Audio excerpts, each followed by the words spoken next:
Assalamualaikum. Waalaikumsalam. Alhamdulillah. Enggak apa Pak?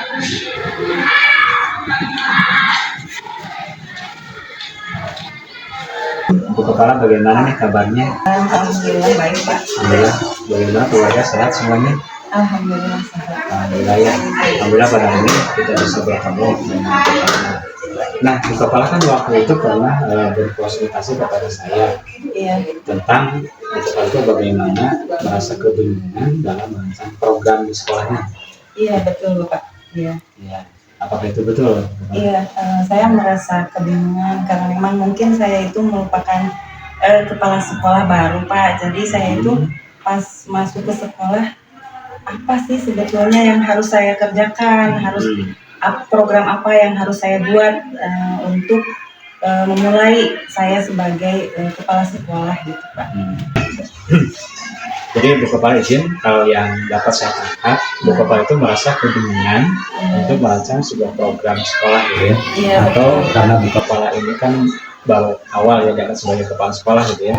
Iya. Merasa kebingungan bagaimana apa yang harus pertama kali saya kerjakan. Itu mungkin ya. Iya betul Pak seperti itu. Kalau saya boleh tahu, apakah sebelumnya Bu Kepala mungkin pernah mengikuti diklat tentang kepala sekolah, ataukah mungkin pernah berbagi pengalaman ya dengan kepala sekolah yang sudah ada? Apakah pernah Bu Kepala seperti itu? Kebetulan pernah Pak, karena saya juga diangkat jadi kepala sekolah itu kebetulan dari tadinya mengikuti dulu guru penggerak. Oh iya, betul. Iya. Ya.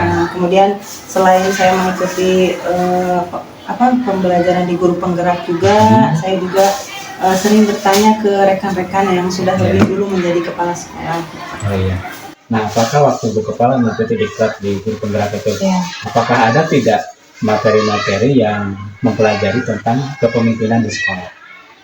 Sebetulnya ada sih Pak. Ada ya. Iya, seperti halnya membuat visi misi gitu ya. Oke, membuat visi misi. Terus membuat program-program yang sekiranya pantas untuk diadakan di sekolah dasar gitu. Pernah saya juga melakukan hal-hal seperti itu dulu waktu di pendidikan guru penggerak. Jadi Bu Kepala pernah menerima materi tentang kepemimpinan sekolah. Salah satunya tentang perencanaan visi misi. Terus juga membuat sebuah program yang berpihak kepada murid. Iya betul Pak. Nah, waktu jadi guru penggerak itu mungkin kan Bu Kepala sudah memiliki atau berbagi praktik baik ya, atau misalkan untuk melaksanakan tugas kan seperti mungkin pernah. Iya. Nah, ada tidak waktu di guru penggerak itu Bu Kepala sudah nih menerapkan visi misi misalkan atau menerapkan program yang berpihak kepada murid seperti itu? Pernah saya membuat visi misi waktu itu di sekolah. Nah, untuk membuat visi misi ternyata tidak hanya dibuat oleh seorang pemimpin ternyata. Betul. Jadi sebelumnya berarti saya harus membuat tim dulu gitu, tim pembuat visi misi. Kalau di sekolah misalkan waktu itu saya mencoba itu berarti harus berdiskusi dulu dengan guru-guru gitu. Memang sebetulnya mungkin bisa diterapkan juga ya Pak ya kalau di sekolah gitu. Seperti sekarang sekolah yang sedang saya pimpin ini, berarti kalau membuat visi misi itu harus berdiskusi dengan guru dan tentunya ada komite sekolah juga dan ada siswa juga yang mengikuti, mungkin seperti itu. Nah, sebetulnya kalau saya dapat pahami ternyata Bu Kepala itu sebetulnya sudah punya dasar ya. Jadi sudah ada pengalaman ketika merancang visi misi. Nah, tinggal Bu Kepala nanti bagaimana ketika pengalaman yang sudah didapatkan tadi akan diterapkan di sekolah baru yang Bu Kepala sekarang pimpin seperti itu. Nah, dari yang Bu Kepala tadi terima bagaimana merancang visi misi misalkan. Nah, apakah sekarang sudah punya gambaran tidak bagaimana saya ini akan merancang visi misi ini, apa yang harus dilakukan nih? Apakah sudah punya rencana seperti itu? Iya, sepertinya kalau saya nih menjadi kepala sekolah ya, berarti ada nih gambaran untuk membuat program di sekolah itu salah satu membuat visi misi sekolah misalkan. Jadi diawali dengan berembuk dengan guru-guru, kemudian mengundang komite sekolah dan juga menyertakan peserta didik untuk ikut menyusun atau penyusunan visi misi tersebut. Nah, apakah Bu Kepala sudah punya gambaran tidak? Misalkan ini sudah berembuk nih antara guru, kemudian komite sekolah dan juga masyarakat misalkan atau siswa. Ketika ingin merancang visi misi itu, apakah yang harus pertama kali dilakukan itu seperti apa gitu? Apakah langsung misalkan kita rancang nih visi misi kira-kira apa nih? Atau apa hal-hal dulu apa ya di langkah awalnya seperti itu? Kalau sekarang nih, sepertinya ada gambaran sebelum langsung berembuk ke visi misi gitu ya, pembentukan visi misi. Berarti saya harus menganalisis dulu kira-kira kalau misalkan merancang visi misi sendiri dulu nanti untuk diusulkan untuk dirembukan bersama-sama gitu. Kira-kira kalau misinya seperti ini atau visinya seperti ini, apakah sarana prasarananya atau sumber daya manusianya, nah kira-kira bisa mendukung atau tidak itu dipikirkan. Kemudian setelah dianalisis semua kebutuhan untuk mencapai visi misi tersebut, baru saya akan melakukan perembugan bersama. Nah, itu betul. Jadi langkah awal yang dilakukan adalah yang pertama adalah pemetaan aset. Ya, jadi aset ya. Tadi kan aset sarana prasarana, daya guna seperti apa, gitu kan. Jadi pertama kali dalam rangka visi misi adalah kita akan melaksanakan itu ya, jadi pemetaan aset. Nah, kira-kira di SDN Sigala 2 ini aset atau keunggulan atau daya dukung yang mungkin mungkin atau yang bisa terapkan itu seperti apa? Yang pertama aset sumber daya manusianya ya. Saya melihat di sini alhamdulillah dari guru-guru sangat cekatan dan gerak cepat kalau misalkan ada sesuatu hal yang baru misalnya. Mereka tidak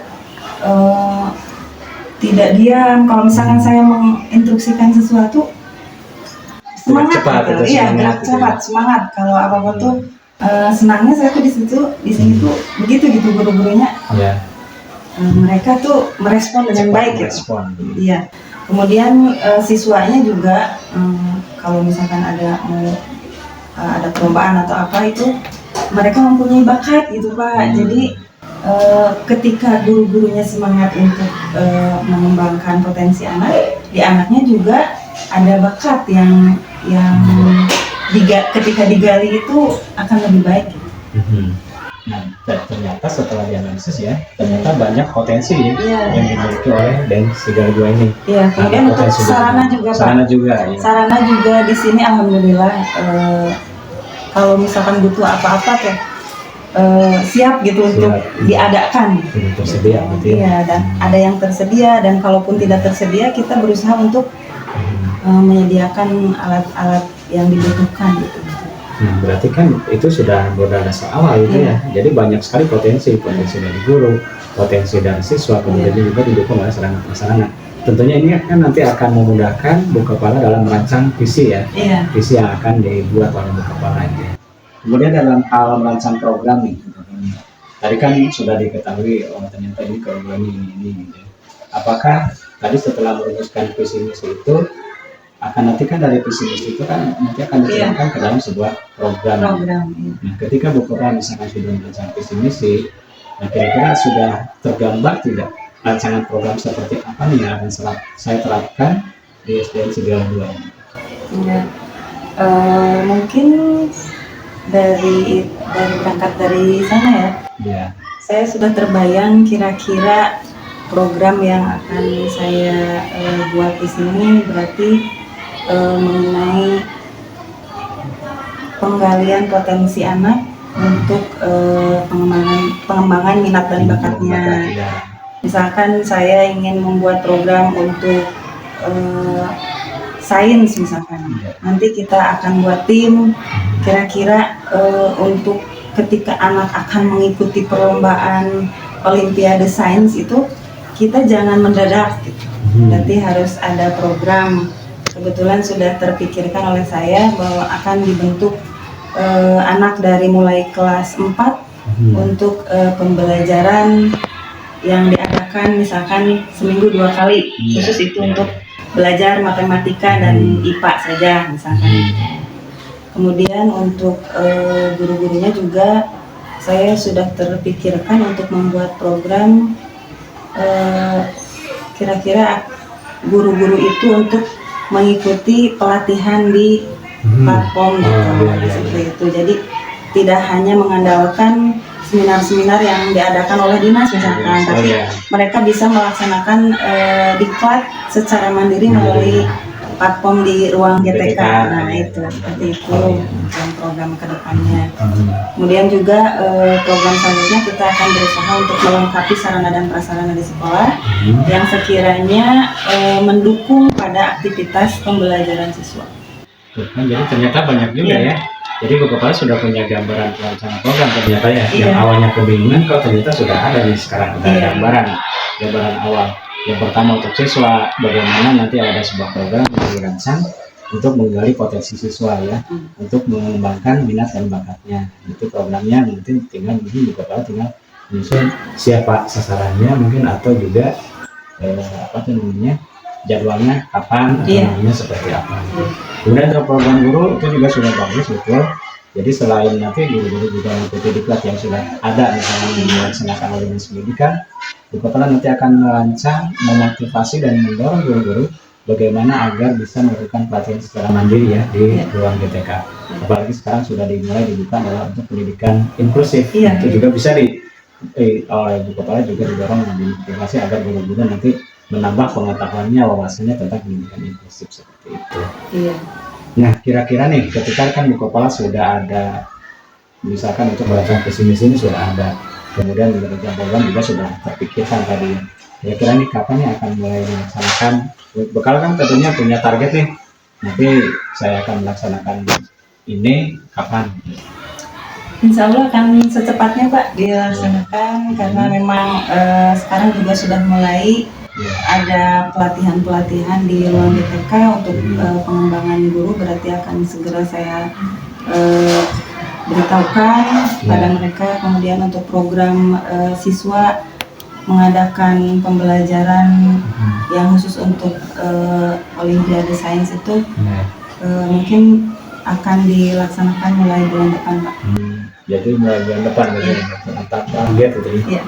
Nah kira-kira apa nih ketika misalkan Bu Kepala sudah merancang jadwal terus menargetkan kira-kira yang menjadi acuan ketercapaian itu seperti apa? Misalkan apa sih menjadi ini sudah tercapai dengan baik, kemudian nanti perbaikan seperti apa? Kira-kira apa? Targetnya untuk siswa yang dilaksanakan pembelajaran di luar jam kerja itu ya, untuk khusus yang mengikuti Olimpiade Sains ketercapaiannya mungkin untuk ukuran memenangkan lomba di tingkat kecamatan itu target utamanya, tapi kita akan coba dulu di sekolah, mungkin akan dilaksanakan perlombaan lokal saja di sekolah dulu. Nah kemudian nanti setelah terlihat perkembangannya seperti apa, ketika memang masih dirasa kurang, tingkat kesukaran soal akan dicoba dibuat lebih ditingkatkan. Kalau misalkan sudah cukup baik, berarti nanti akan mencari bibit baru lagi. Nah kemudian kalau masih kurang, berarti akan ditingkatkan lagi perlindungan untuk guru. Kalau untuk guru targetnya berarti mereka akan dilihat dari kalau mereka sudah mengikuti pelatihan-pelatihan, tentunya kan mendapatkan pengetahuan baru, baik dalam hal mereka menyampaikan materi atau mengajari kelas. Nah nanti akan saya lakukan supervisi, kemudian dilihat juga dari hasil belajar anaknya. Ternyata sudah dari hasil tadi Bu Kepala punya perencanaan, ternyata Bu Kepala sudah punya target tertentu ya. Untuk anak misalkan targetnya tadi agar minat bakatnya dapat tersalurkan, untuk guru-guru agar wawasannya nanti bertambah. Juga nanti akan dilaksanakan supervisi akademik ya, untuk mengukur sejauh mana misalkan membantu guru juga ya dalam hal proses pembelajaran. Esensinya adalah supervisi akademik itu adalah membantu guru gitu ya, bagaimana dalam proses pembelajaran. Nah kira-kira nih dari awal tadi kita pembicaraannya Bu Kepala tadi di awal atau pas sebelumnya Bu Kepala mencurahkan bahwa merasa kebingungan nih, apa sih yang harus saya lakukan pertama kali. Kira-kira setelah kita ngobrol di sini, adakah pencerahan nih? Alhamdulillah Bapak, terima kasih. Setelah saya curhat ke Bapak, kemudian Bapak juga membimbing saya. Ya. Ternyata saya mendapatkan pencerahan. Oh, kalau membuat program-program sekolah itu memang ya tidak terlalu sulit gitu. Ya, tidak Asal sulit, kita ya. mau mengembangkan potensi yang ada saja gitu. Ya, jadi ternyata Bu Kepala punya insight. Ternyata dari kebingungan itu bisa Bu Kepala bisa mencari solusi sendiri gitu ya. Dari Bu Kepala sendiri gitu ya. Dan memang kita harus bisa dalam menemukan dalam pola pikir ini. Jadi saya beranggapan Bu Kepala ini sudah menerapkan dalam pola pikir bertumbuh tadi ya, bertumbuh. Bagaimana orang yang memiliki pola pikir bertumbuh itu kan ketika ada tantangan, ketika ada hambatan itu bukanlah sebagai penghalang, tapi sebagai sumber belajar untuk menjadi yang lebih baik lagi. Terima kasih Bu Kepala atas waktunya, mungkin ya itu saja dari saya. Mudah-mudahan tadi program visi misi yang akan kita rancang dapat berjalan dengan sesuai rencana Bu Kepala. Dan intinya adalah untuk kepentingan dari murid-murid kita semua. Iya, sama-sama Bapak. Saya juga terima kasih karena sudah dibimbing, dibina oleh Bapak sampai menemukan pencerahan untuk program-program yang akan saya buat. Baik, Bu Kepala, senang sekali berbicara dengan Bu Kepala. Tadi kita membicarakan banyak hal ya, tapi mungkin izin saya akan pamit karena saya harus melakukan pendampingan untuk ke sekolah yang lainnya. Saya ucapkan terima kasih atas penerimaan dan sebagainya di SDN 92. Semoga SDN 92 ini tetap maju dan tetap prestasi. Amin. Terima kasih Bapak.